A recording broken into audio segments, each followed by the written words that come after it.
you wake up in the morning and your heart's beating, that's purpose. It's something you're supposed to be doing that day. Every day I wake up, I bring my whole self to the table.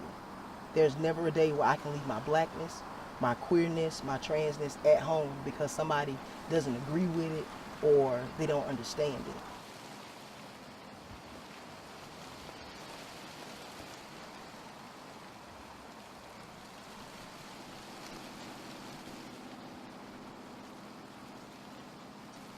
We're the only one doing this work. We're the only organization with the courage to do it in Selma. It's almost like you're standing up and saying, you know, the audacity of TKO to be out in the Bible Belt, the birthplace of the civil rights movement.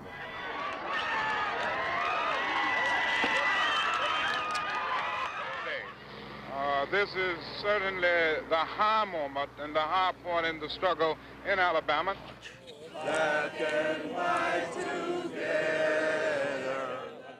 I spent a lot of times here just reflecting at the bridge behind us because we're so close to history. 51 years ago, so many people lost their lives on that bridge, fighting for the opportunity for me to be able to live authentically.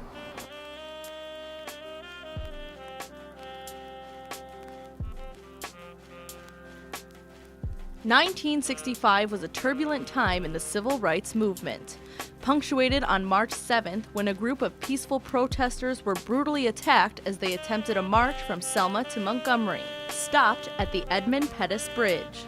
That day, forever known as Bloody Sunday, awoke a nation's consciousness.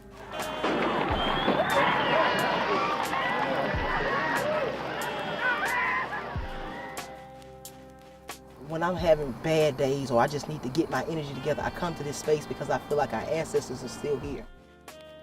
I didn't have any role models growing up. In the small town that I grew up in, there were no trans people. And if there were maybe one or two who eventually left because they couldn't stand the conditions of the town. And it wasn't until I actually left Selma, went to Alabama State University, and I saw queerest gays I could see. They were just chilling on the step. And at that moment, it was pivotal for me because they were unapologetically themselves. They were open, they were themselves, they were true to themselves that I could be too.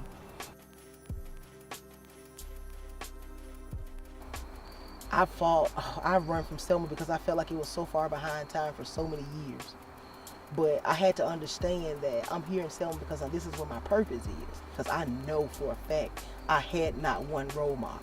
So if I can be a positive role model for the next youth coming up, when they get to a point where they can bring them whole selves to a table, that is the journey. Like, that is the goal.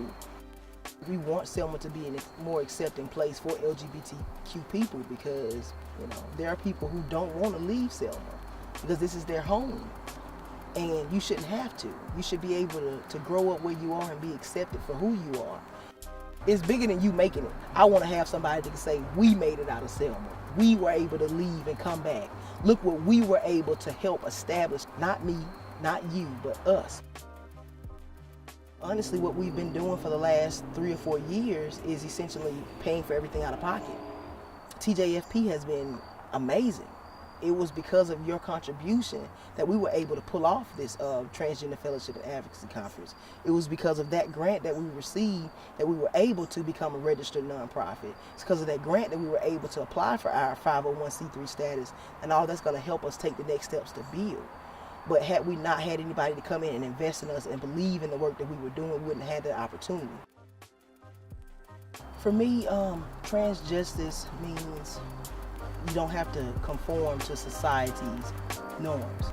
It means fighting for the right to be authentic, to live an authentic whole life. Selma is a city of progress. And we have not lost hope.